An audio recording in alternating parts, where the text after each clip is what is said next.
children, a very good morning to all of you. Do you know that stories play a very important role in our lives? We have been listening stories since our childhood from our grandparents and parents. Do you know how to narrate a story so that we can engage the listeners? To make you convincing storyteller, we are going to tell you some important tips. Think of a story which is interesting.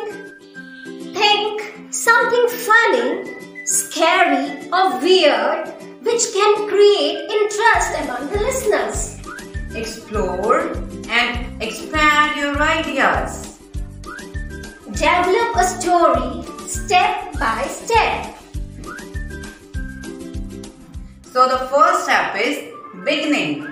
We can use some words to create our story, like firstly, first of all, or to start off with.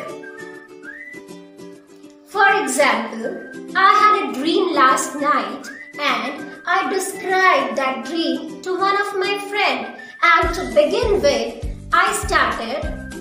Firstly, I had a mysterious dream in which I saw a huge castle. The second step is continuing. We can continue our story with the help of words like then, after that, next. The next step is continuing. I saw many doors.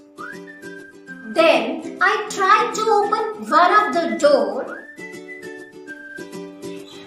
The third step is interruptions. Interruptions bring new elements into our story. We can use the words like suddenly or unexpectedly. Suddenly, I felt a jerk and I was thrown inside a big hall. Every story leads up to an end. So, for ending any story, we can use the words like finally, eventually or in the end. For example, finally an angel rescued me from that mysterious place and I reached home safely. Look at the tenses which we use to tell a story. We commonly use past tenses when we tell a story, but sometimes we use present tense also, especially when we are telling a joke.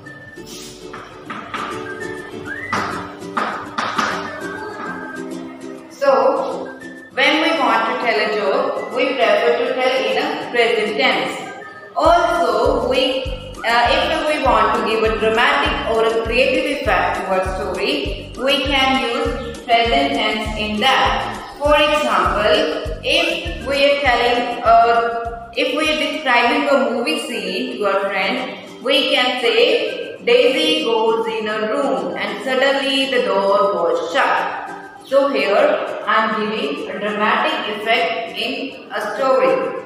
The next is past simple. As I have already told you that we commonly use past simple tenses while telling a story. So we give it in a sequence.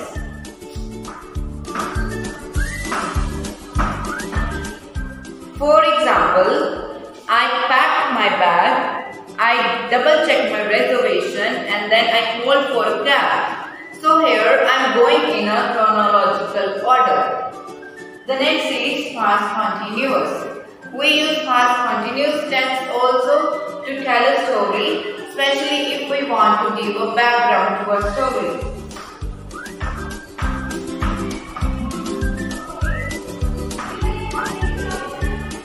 So for example, the sun was shining bright. We were driving to the lake and suddenly a dog was under the car. So here I am giving a background to my story. So these are the tenses which we use to create our story or with the help of which we can tell our story. This is how your story goes about. You should make use of facial expressions to describe the moods in your story. I hope these tips will work for you so that you can become a wonderful